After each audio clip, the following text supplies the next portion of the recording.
Welcome to Chai After Dark, everyone. I'm Shabnam, and I'm here with my co-host Sameem. And today we're covering Season 1, Episode 7 of Succession called Austerlitz. What do you think, Sameem? How was your weekend, first of all?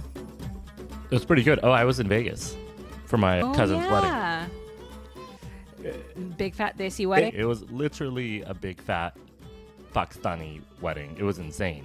It's one of my last cousins to get married, right? Because we're all getting older. So a family reunion of sorts. I met some cousins that have kids that are my daughter's age, and they met each other for the first time, right? And I met their kids for the first time. So it was pretty cool. It was really fun. It was in Henderson, Nevada, Green Valley Ranch. Interesting. I have a quick story though. It's pretty fucking funny. Okay, yeah, tell me. Look, okay, so we just did A Nice Indian Boy, right? We didn't do A Nice Indian Boy. You know what I mean? We released A Nice Indian Boy. It's a movie. Everybody go check that out. But you know how Jay goes to his house and then Naveen is like, hey, you can't talk about sex. You can't touch me or anything like that, right? So we're in Henderson, Nevada, and then the kids want to do stuff, right? And it's a casino. So they can't walk around alone. But there's a pool there. So me and a couple of my cousins went to the pool, and I didn't actually go in the water. We just kind of sat on these chairs. It's not just bikini waitresses. They're hard-bodied. The bikini bottom doesn't cover anything other than, what it's supposed to cover. G-string? Yeah, exactly. So I'm cool with it, whatever. Most of my family was cool with it. We're not creeps. We're just sitting there. But there's a couple people that could not come to the pool. You know what I mean? That's it. We don't need to say more. That's funny. Yeah, that's that. I feel like we need a sound effect right here, but we won't do okay, it. let's. I'll find something. Just imagine a sound effect. No, I'll find something. I'll find something. I'm thirsty. How about a drink? I'm thirsty. How about a drink? I'm thirsty. How about a drink? Let's get something to drink. How about you? So last weekend we had so many things. It was Brian's birthday. We went to Brian's cousin's kid's first birthday. Super cute. It was rodeo themed and it was really sweet. And then we went out to dinner with a couple friends for his birthday, sushi at Yoshi's on Embarcadero in Oakland. Yeah. That was fun. Yeah. So that was good. And then I have a cousin's wedding coming up in October too. Super excited about that. Trying to get my outfits together, my looks. Wait, where's your wedding? LEWKS. Because I have a cousin's wedding in October. What if your cousin was marrying my cousin? I don't think so. But I mean, it could happen, but I don't think the person she's marrying is related to you. It's in Colorado Springs. Oh, okay. Damn, that's some hardcore white. Yeah, this is kind of strange. Henderson, Nevada, Colorado Springs. Like I said, we're taking over. Don't tell him. Don't tell him we're coming. I'm just kidding. Sharia law. How dare us come and implement our way of living. You know what? Actually, I heard through the grapevine that because it's such a white town, they don't have good, hardcore South Asian chai tea bags. So those are being brought from out of state into Colorado so that we can have good South Asian chai at the wedding. You got to do it before the tariffs hit. Well, they're already in this country. We're just bringing them from another state. Yeah. Indian food or Pakistani food at the Henderson, Nevada wedding I just went to was so good. I couldn't believe it. It was local. It was better than Johnny and Mehran. Dude, Mehran makes you go to the bathroom. Instantly. All Indian food makes you go to the bathroom. But they're still tasty. It's so good. Yeah, but it flows. Sorry. It's a vibe. It's a vibe. It's a vibe. It flows. Interesting. Okay. Dude, this episode gave me a lot of, oh shit. If my family was wealthy and rich and shit, the therapy sessions at a ranch is exactly how it would go. Dude, I actually have that in the notes as a question. We'll get there. Talk okay, about yeah, it more yeah, when we get there. Yeah, okay. Let's get started. So at the beginning of the episode, we see Logan Roy. He's walking into the office and he's getting heckled on the way to work and told that he supports racism and sexism. And then this guy throws a bag of pee at him. And that guy obviously gets tackled by security, etc. But my first thought, the irony of this all. Right. This man pees everywhere and now he's getting pee thrown on him. It's just karmic justice, I feel Who do you think pee this was? Multiple people. Because Roman comments on it later how it's like a lot of pee for one person, so it's probably like multiple people.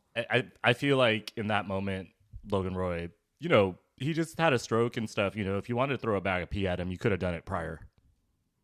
I know, right? I sort of felt bad just for the stroke part, but it was funny how Roman was like, oh, it had to have been a bunch of people. Only Roman would know. I don't personally have a sense of like how much water one pee is because I don't pee into anything but a toilet. You know what I'm saying? Yeah. Of course, Roman knows like, oh, this looks like 6 people's pees or like 6 pee words. Totally. You know? That dude's peed in cups. Of course he knows. He's peed in like, he's probably been piss tested before, right? Yeah, by a juvenile probation officer or something. Like, come on. Of course he knows.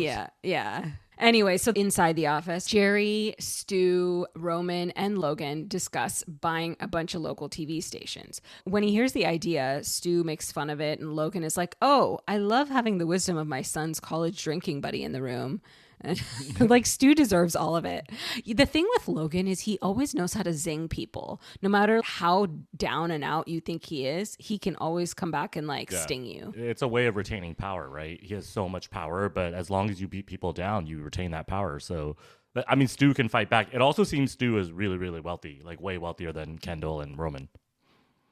Yeah, well, then Stu does fight back and he says, but he asks me for money. That's a burn. So Stu tells him the issue is that everyone hates him and he is trying to push through a politically sensitive, massive acquisition of like local TV channels. Basically, he's trying to create a monopoly while everybody hates him and is watching him, which honestly that's just like the new American thing. So that's old America. He was just a little bit ahead of his time. No, he's a boomer, right? So Sinclair. Yeah. Have you heard of Sinclair?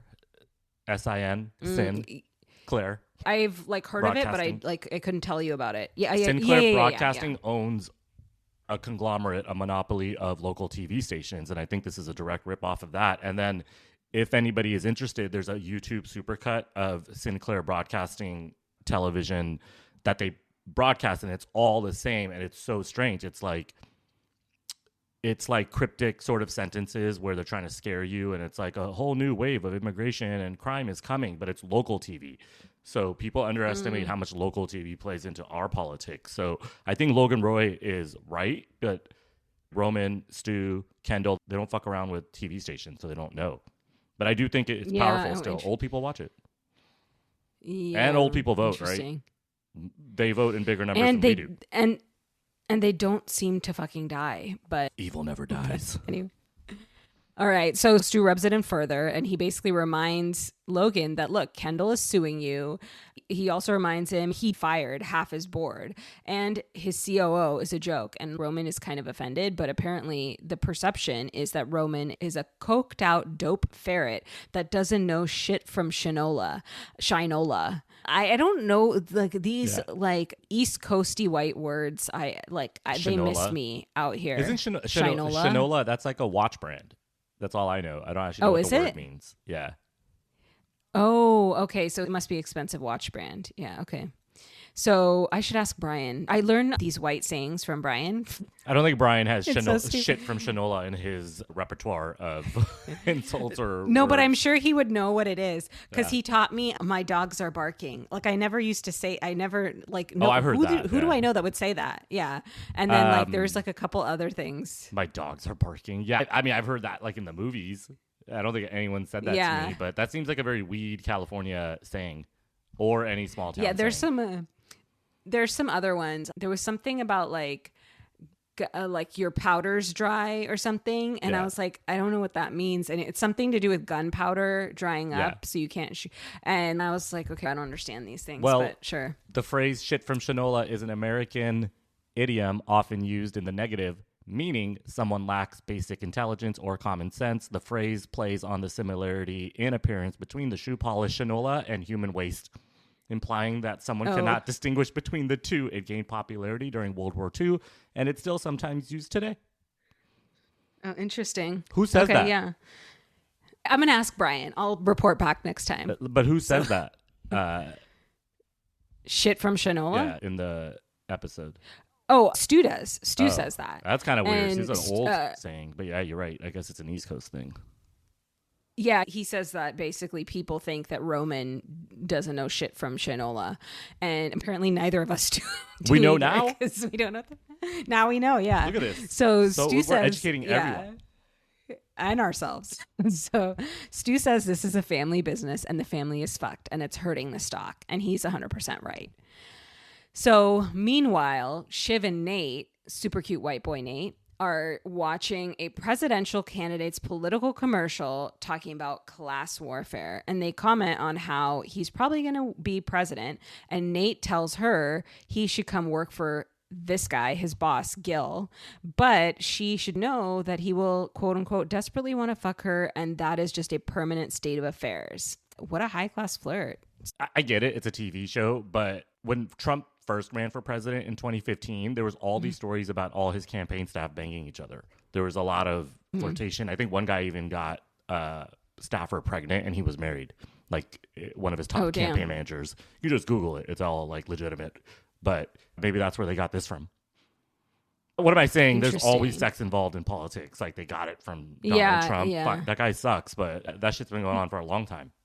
Since Thomas But Jefferson. exactly. But last time you said that you thought Nate worked for a conservative person and that's why he's having to coax Shiv into working for his boss. But now you realize, no, like his guy is like super I got it lefty. backwards. Yeah. So it's interesting. This is Bernie Sanders, by the way. Old white guy with curly hair. White hair. I'm like, okay. Yeah. No, Yeah. I was like, oh, they wouldn't do a direct rip, but they did. I thought they were going to like flip it, right? Like she was working for somebody liberal and he's trying to get her to the conservative side. So I guess she was with, actually, I don't know. The senator that she put in, is that senator conservative? The one with the husband that shows the asshole? I guess I don't actually know which way Shiv leans. I think it's a center left or center right. Like, I don't think she's center left and center right is the same thing, right? Can we like agree now? It's like the same shit. Honestly, at this point, like center right might be more left than center left. I agree, especially on certain international issues. So foreign policy. Okay, let's go, Shiv. Let's see what she does with Bernie Sanders. This guy is 20 years younger than Bernie Sanders, though. Right. Yeah, exactly. Well, I mean, this show is like 10 years old or whatever at this point. So back at the office, Jerry and some others tell Logan he should try to get Kendall to drop the lawsuit and also do family therapy workshop to rehabilitate their image.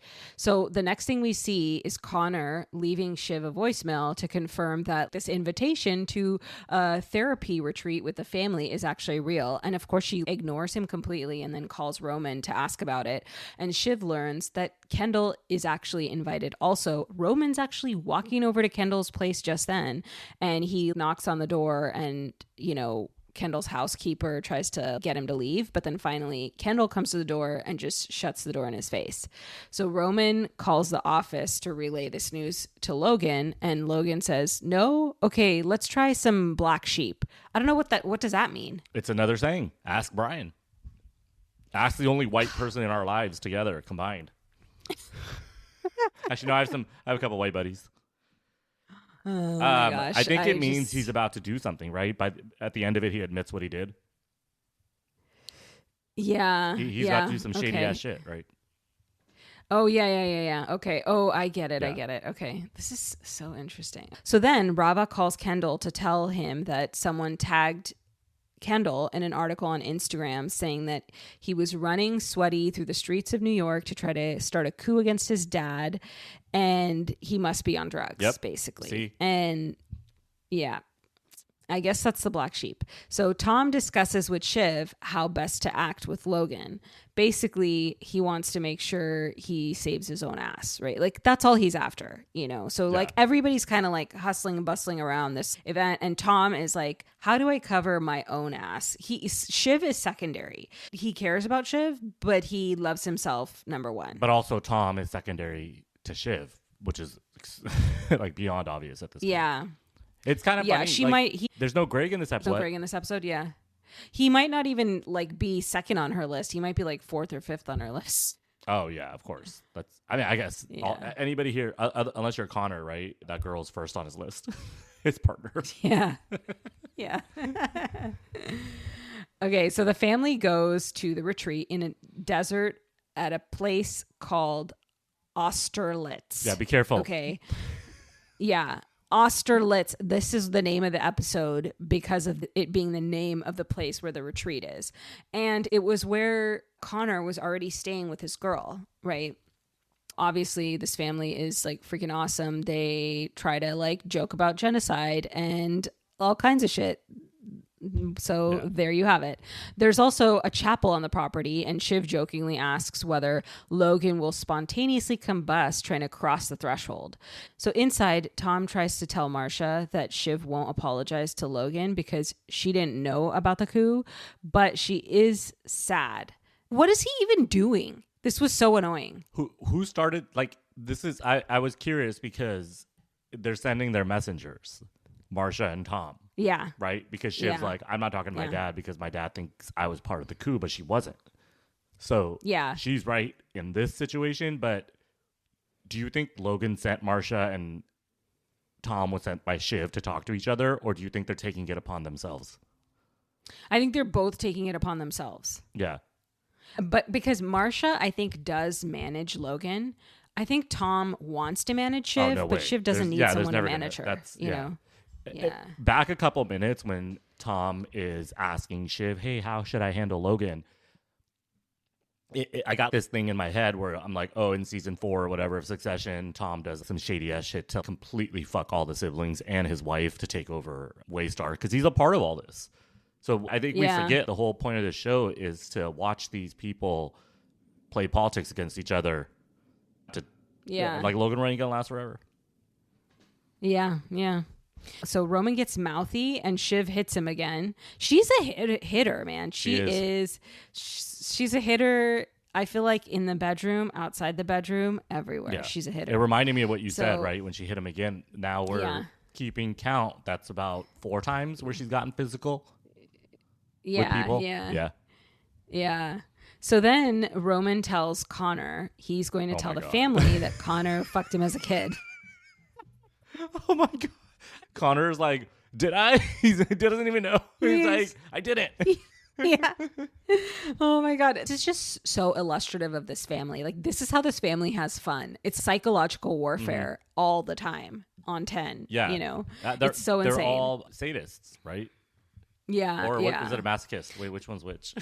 Which one inflicts pain? Sadists inflicts pain on others and gets joy, and masochists, I think, inflicts it on themselves and gets joy. Yeah, nobody here is a masochist. Maybe Tom. Yeah, maybe only Tom. Through Shiv. Yeah. Oh, man. So Logan gets everyone's attention, and he tells them that they're having a photo shoot tomorrow. And he also introduces them to this psychiatrist person who's going to be running their therapy session. And then Connor goes on this monologue about how this family is butterflies and they need to get their wings fixed. I was like, such a child. Okay. He's the person in the family, they start talking and then you just immediately stop listening. Like, I feel like he's that person. He's like super harmless. You know? Nobody cares. Yeah. It's funny that Logan still treats him like a little baby boy, right? When Logan runs up, he motherfucker doesn't run. When he gets out of the car, when they roll up to the ranch, he's like so happy to see Connor. It's like the only time in these 7 episodes where you've actually seen him like sort of excited for someone or to do something. You know what I mean? Yeah. Like he's legit like happy. But then he's also playing I think like something not nefarious. He's not actually there for therapy. He's there for a photo op and PR. Yeah. Well, I think that's why he's happy. He feels like this is going to set everything right onto its course, the course that he wants for his family and his business. Yeah, but it doesn't work like that. Then every single kid has to do what he says and be involved and be totally complicit in the PR and rehabilitation image. But by the end of the episode, it ain't going to happen, right? So. Yeah, and then the opposite is Connor. Connor actually feels like maybe something sincere and beautiful might come out of this. He's like the complete opposite, and it's like nobody. Yeah. Don't hold your breath. He actually wants something like, he's like, my life is fine. I don't need any part of Waystar. I don't need to be involved. I just want my family to be happy. He's actually like, I don't know, like maybe he turns in season 2 or season 3, but right now he's just like a normal dude. Other than, you know, the prostitute. They keep calling her a prostitute, by the way. I know, and he's like, she's a director. She's a writer. Yeah. The thing with Connor is I feel like he's like Pinocchio. Like he wants to be a real boy, but he can't because he grew up so messed up. And he's just like, he just wants to be a real boy, part of a real family. And it's never going to happen for this poor soul. But that's a good thing. So we talked about this, I think, in episode 1. If we had this much wealth and we were born into it, out of all 4 of these people, other than hiring a prostitute wife, like, I would be like Connor. I'd be like, I'll just do some foundation stuff. I'll live out in the middle of nowhere and I'll commute to New York. I don't know. Like, I feel like I do that now. No, you had a job. I feel like now. Connor doesn't have a job or a career. Well, I feel like if I was starting life at this point in my life, I would choose to be Connor. But I just know myself when I was younger, I think I would probably, unfortunately, be a Kendall. Like, for the last 20 years of my life, I would have been a Kendall. Drugs and everything? So, I mean, probably. When you have access to everything. Yeah, I wonder what my life would be if I had wealth and stuff. I guess my parents wouldn't let me do anything, though, so... Yeah. I don't know. I mean, I've had vices and, you know, kind of like a little bit of obsessive personality with whatever I had access to now. If I had access to like every drug in the world, I probably would have gotten addicted to something. Let's get some weed. Let's get some X. Let's get some Well, Kendall was like listing everything when he was. He wanted. He wanted coke and meth and weed. Which is like, it's a strange combo. Which is strange. Like, yeah. I mean, chilled him out, right? All right. So he didn't. Yeah. I mean, he was also tweaking a little bit. So I guess all of it worked. Yeah. He was crossed. They call it crossed. He was, the kids. Didn't they used to call it cross-faded? They still say that. I think they dropped the faded. Yeah. I think they just say crossed now. Jiveafterdark at jiveafterdark.com. Hey, all our druggy 21-year-old ravers, let us know what you call it. Yeah. So then we see Kendall actually on his way to this debacle of a retreat.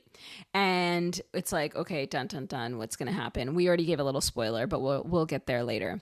So Nate calls Shiv, who is in her pajamas at the retreat, and he tries to get her to come meet his boss for like a pseudo interview.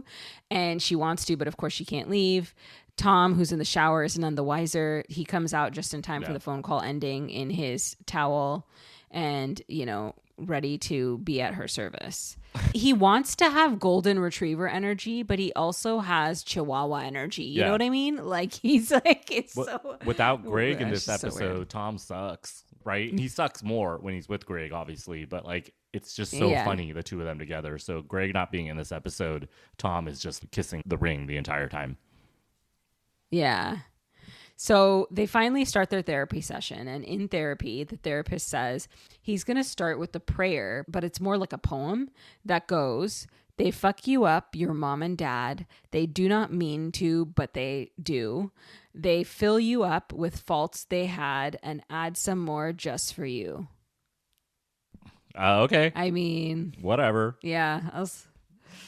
Let's move on. I was like, okay. Okay, so Green Valley Ranch, where all my family was like, oh, you have a podcast? You have a podcast? Now, what am I going to say now? I ain't going to say shit. I mean, you guys asked me. And if you're listening right now, then what do you want me to say? I ain't going to say shit. So they're probably going to be like, oh my God, this guy's saying shit. Well, I'll just say this. I think that's probably a cute poem they threw in there because a lot of people, unfortunately, can relate. But, you know, at some point you have to grow up and stop blaming your parents. But then, of course, they're the ones that raised you. So they sort of are responsible for all the things that are wrong with you. But, you know. If they let it go, then we let it go, right? But, like, if you're like Logan Roy where you're still hounding your kids, then I think it's stupid. Yeah. Then I think that's why Shiv and Kendall are like, no, you did fuck me up. Because you won't shut the fuck up. You won't even shut the fuck up when you're 80 years old after a stroke. And he's still being like they're dumbass teenagers, and they are, obviously. But you know what I mean. He's still treating them like shit. So, of course, it's going to bring up they're not repressed, but you know what I mean. Like trauma and bad memories. Trauma, childhood. Yeah. So then he asks them to start, and Connor starts by saying, "I just want everyone to know that I never touched Roman inappropriately."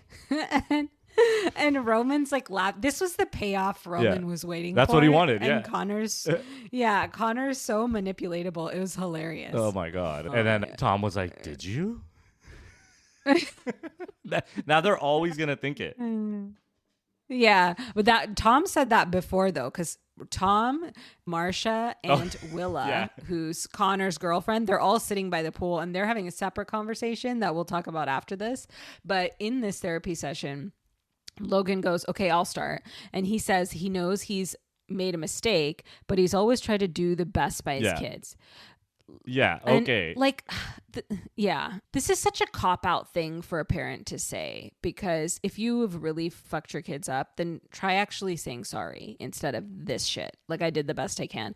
It's like, okay, we know you did the best you can, but your best was kind of shit. So how about start acknowledging that? They all basically go after him and say, okay, Dad, whatever.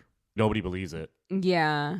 So they agree. Yeah. And basically, exactly. So like Shiv's like, this is totally not sincere. It's just a publicity stunt. Connor and Roman, they both seem unbothered, but they agree with Shiv. They're like, yeah, whatever. And they totally agree. And then the therapist asks Logan if he's considered that his children are afraid of him. And then he goes, fuck off. And, no, they're not. Let me just yell at them. But no, don't be afraid of me. Like, come on, man. Now Yeah. So crazy. So outside, Marcia, Tom, and Willa, Connor's girlfriend, are chatting by the pool, like I said. What? His girlfriend. Okay.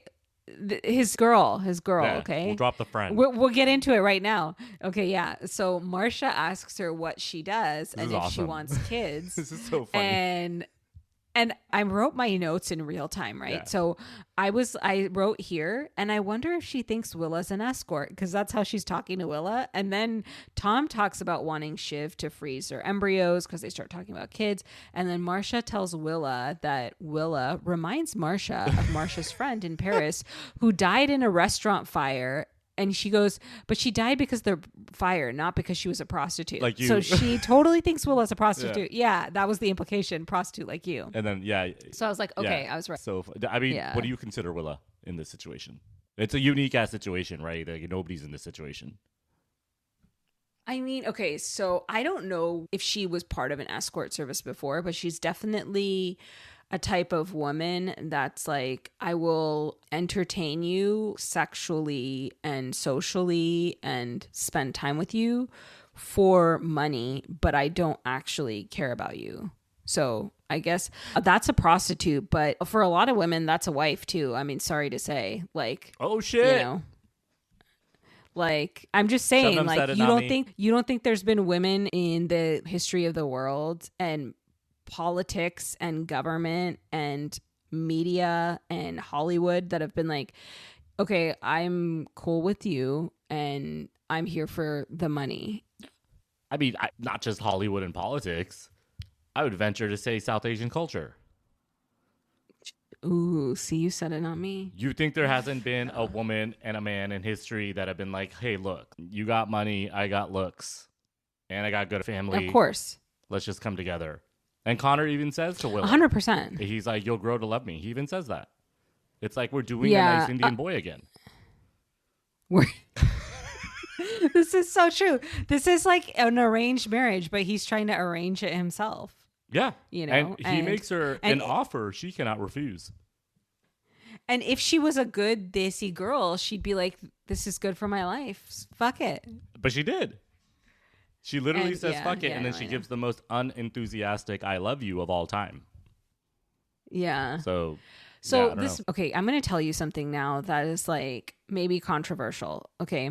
People always say they're looking for unconditional love in a marriage, which first of all, that's a modern day idea because marriage throughout the course of time, it's transactional, right? But people always say it's unconditional love. I think that's stupid. I'm sorry. Anybody that says marriage, unconditional love, no, it's 100% conditional. It's literally a contract. If my husband punches me in the face tomorrow, I'm not going to stay married to him. Like, it's conditional. Oh, shit. Don't you think? No, I agree. Of course I agree it's conditional. I mean, I don't know. Two people have moved on from me. If it was unconditional, oh my God, I'm sorry.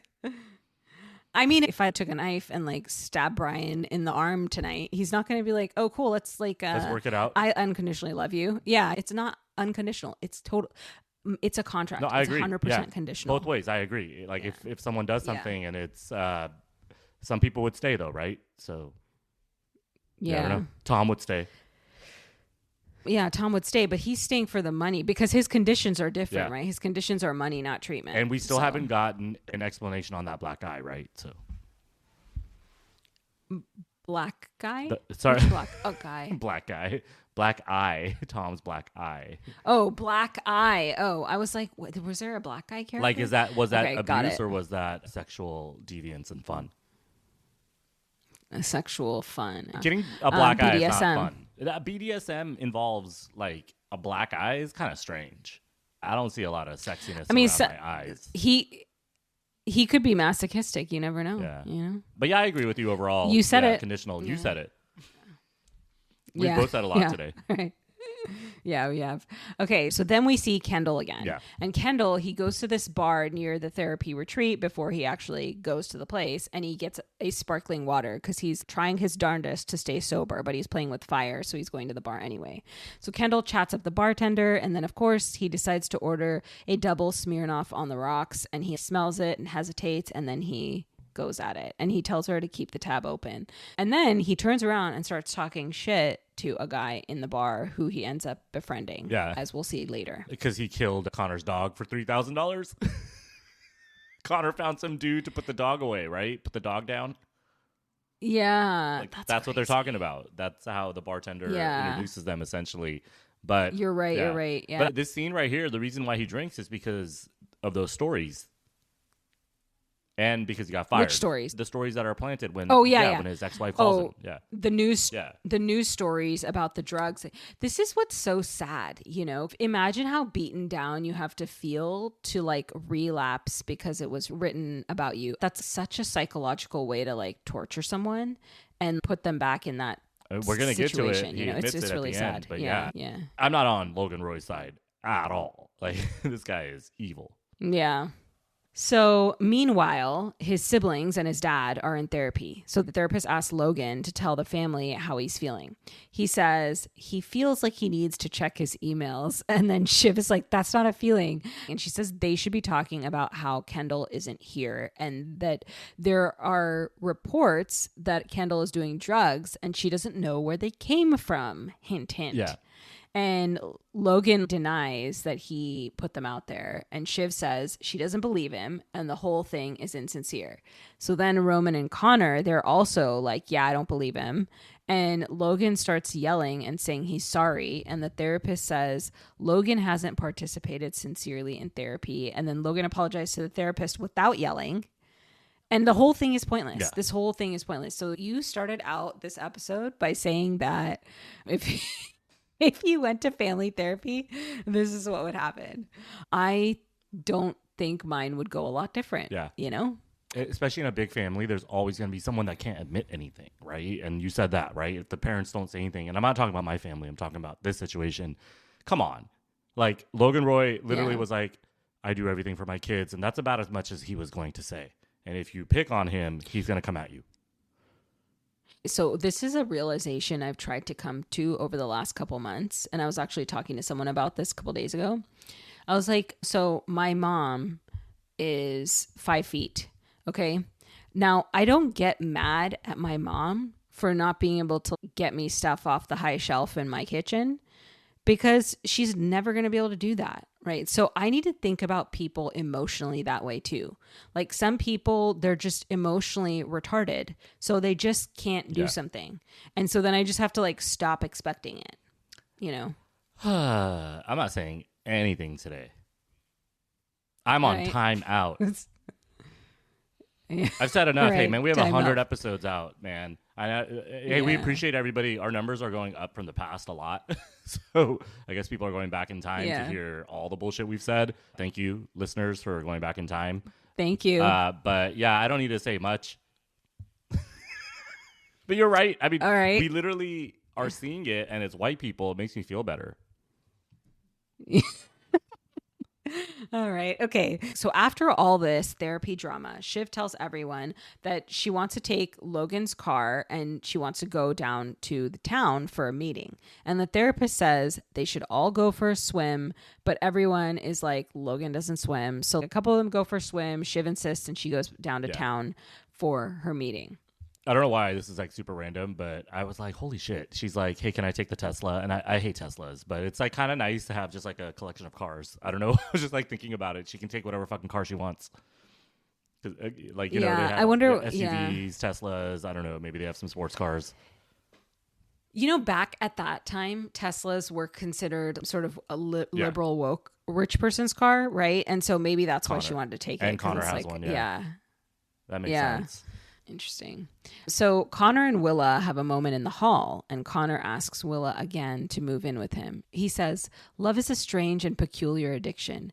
Would you please just stay here for a while and maybe you'll catch it? And she's about to say no. And then he says, what I mean is you'll have an allowance and you can go to New York and continue to build your career. And then she's like, okay. I was like, oh my God, this is really sad. But, you know, something we've seen before. I mean, he's arranging it in different forms. We already talked about it. I don't know.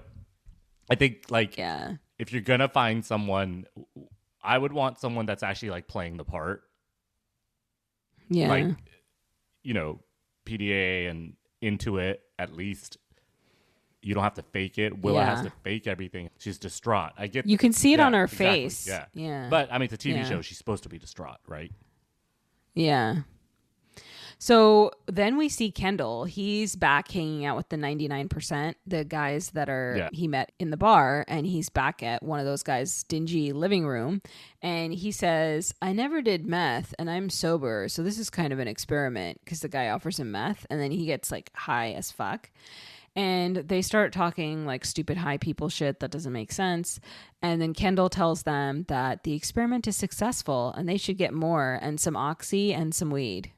Yeah. It's like, I don't know. I've never done meth.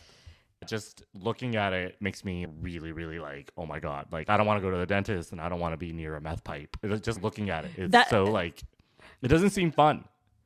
That was my first thought. I was like, I don't like going to the dentist. So I try to avoid it. I try to take care of my teeth as best I can. The last thing I need in my life is meth because that's just not going to, I mean, your teeth are gone, right? Align. Yeah.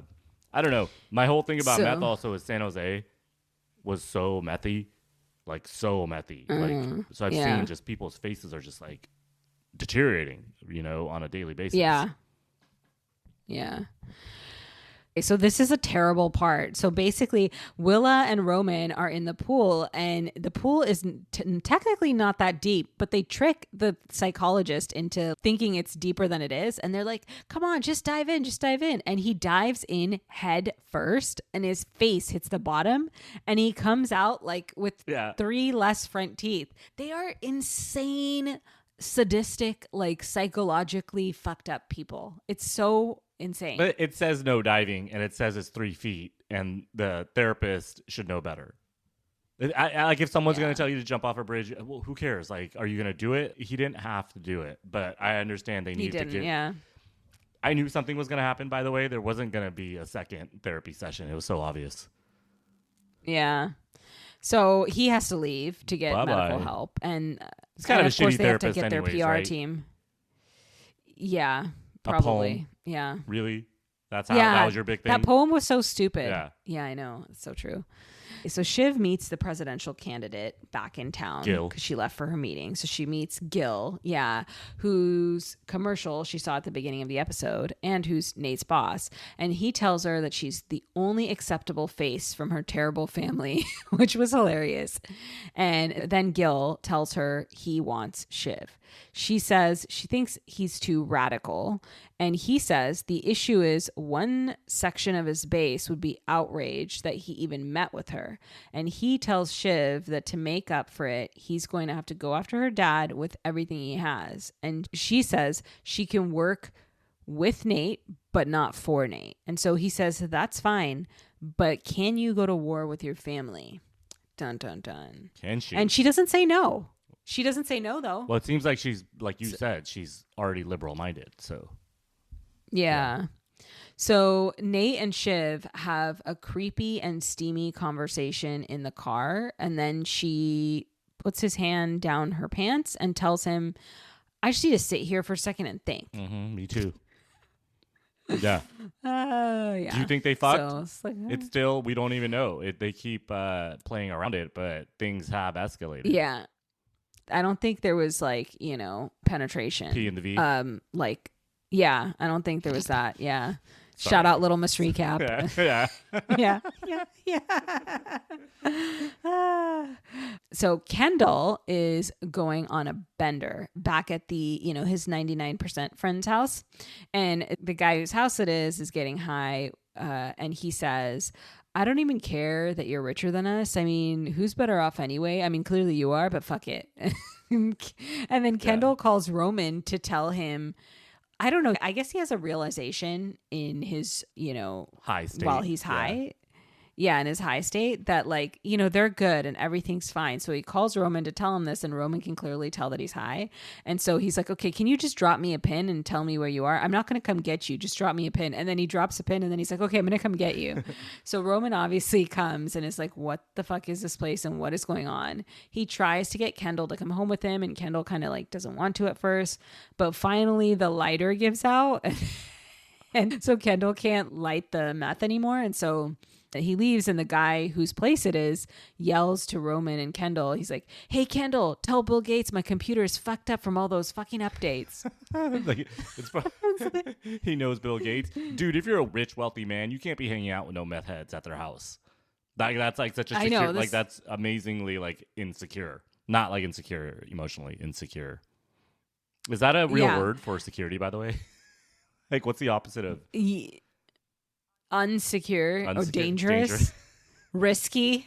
Yeah. He can't be hanging out there.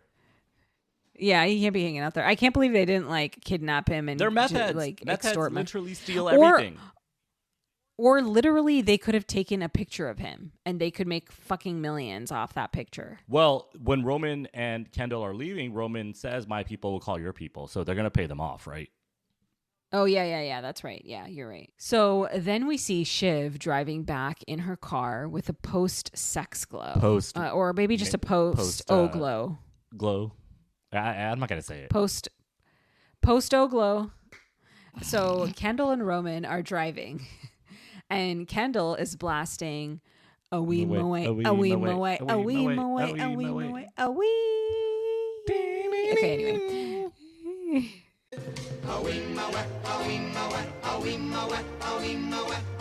Yeah.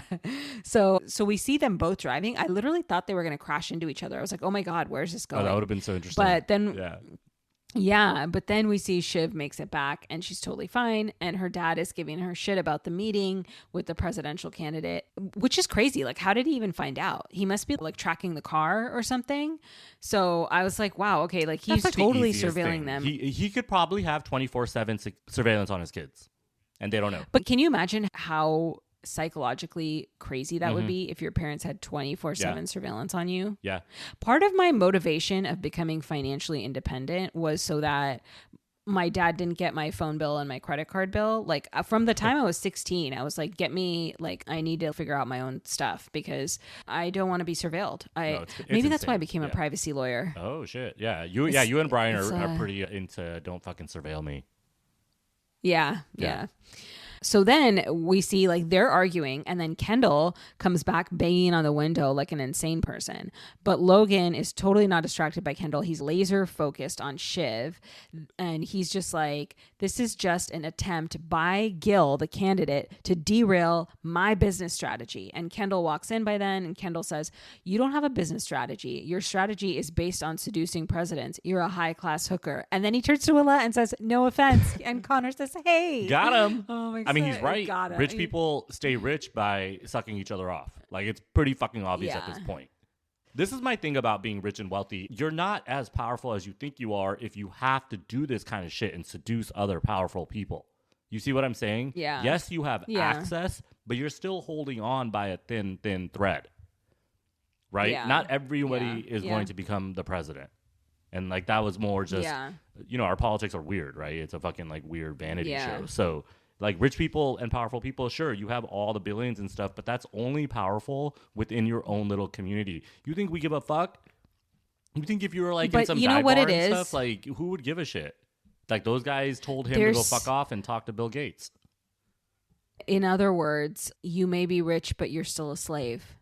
Yeah, you're a slave for money and you're a slave for other powerful people. You really are. For validation. Yeah, from like, powerful people. It's insane. Yeah. My last company that I worked at, I think I said this a few episodes ago when we were talking about billionaires, but this guy is just like insanely driven. I don't think he has any other thoughts in his head.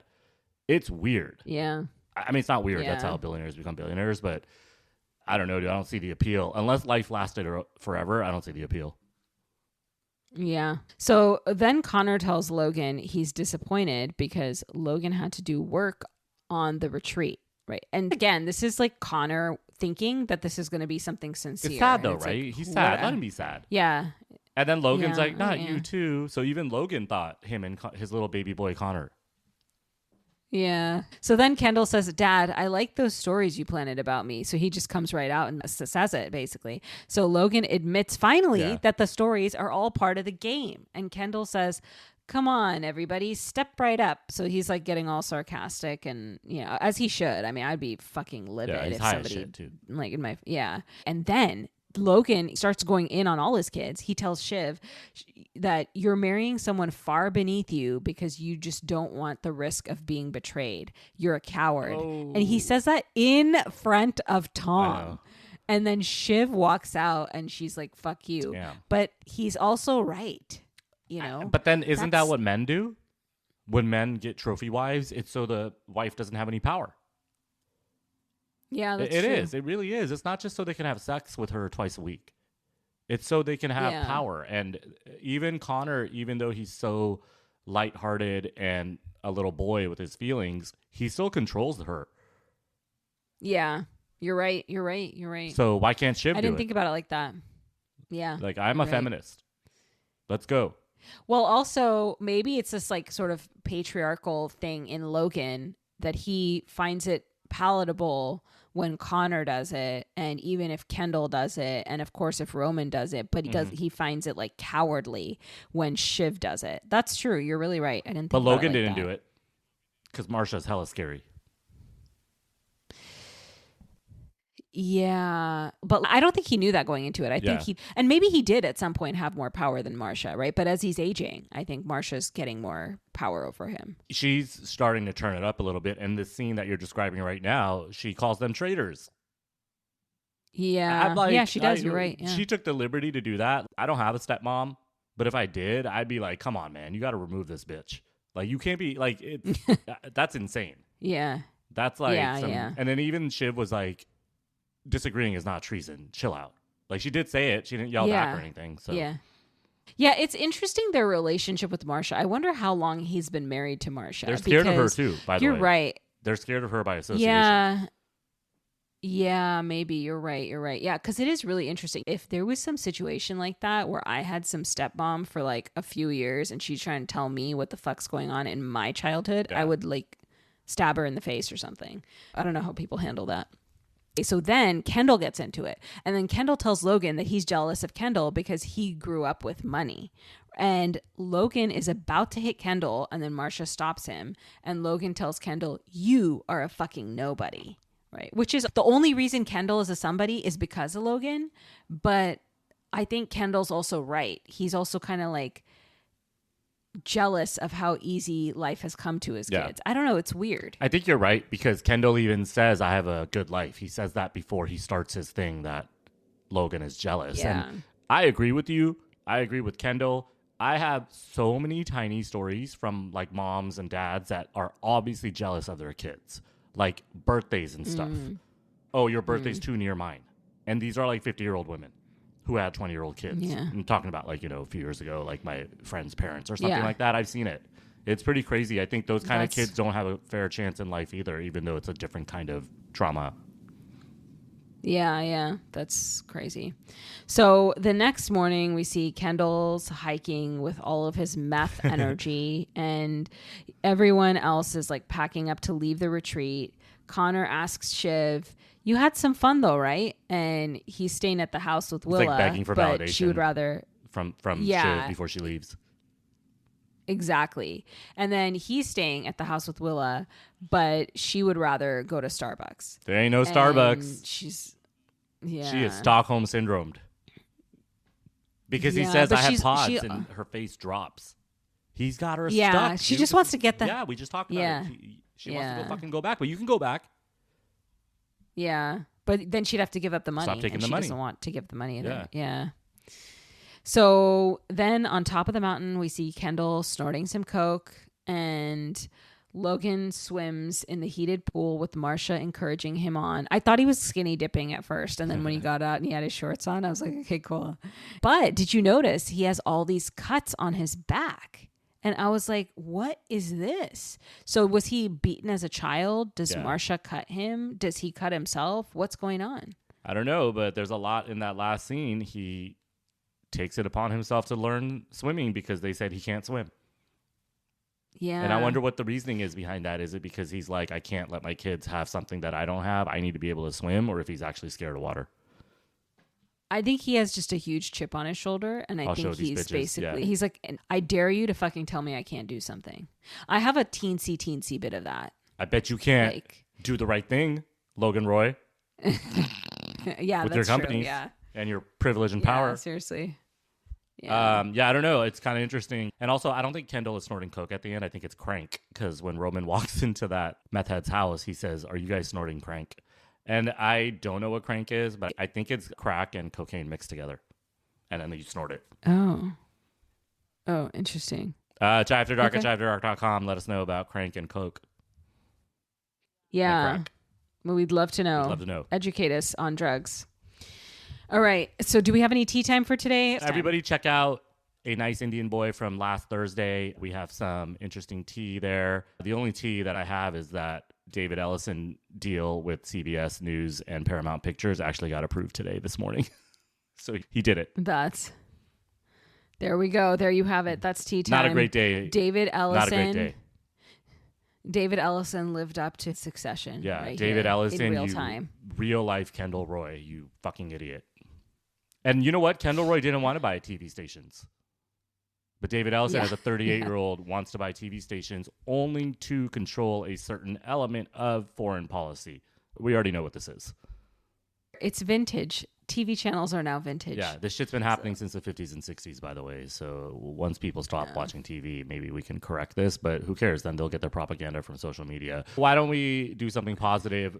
We are going to be releasing an episode on a movie called The Namesake. It's also a book. Namesake has either Irfan Khan, I can't remember the Indian actor's name, and Kal Penn. But who are we doing it with? We are doing it with Noreen from Muslim Matchmaker. So she was a contestant on Muslim Matchmaker, super cool girl from New York, lawyer, amazing, beautiful. And so we're going to have her join us for The Namesake, which is coming out next week on Thursday, August 21st. Boom. All right, cool. And where can everybody find us? Find us at Chai After Dark on Instagram, TikTok, and on all podcast platforms. Rate us, give us 5 stars, and add us a nice little review. If you want to give us any criticism, we can take it privately. You can send that over to chaiafterdark at chaiafterdark.com. Don't be like Logan Roy and blast us publicly. All right, let's get out of here. Jingle out. Dun, dun, dun. I'm going to go find some crank. It's a nice day in San Diego.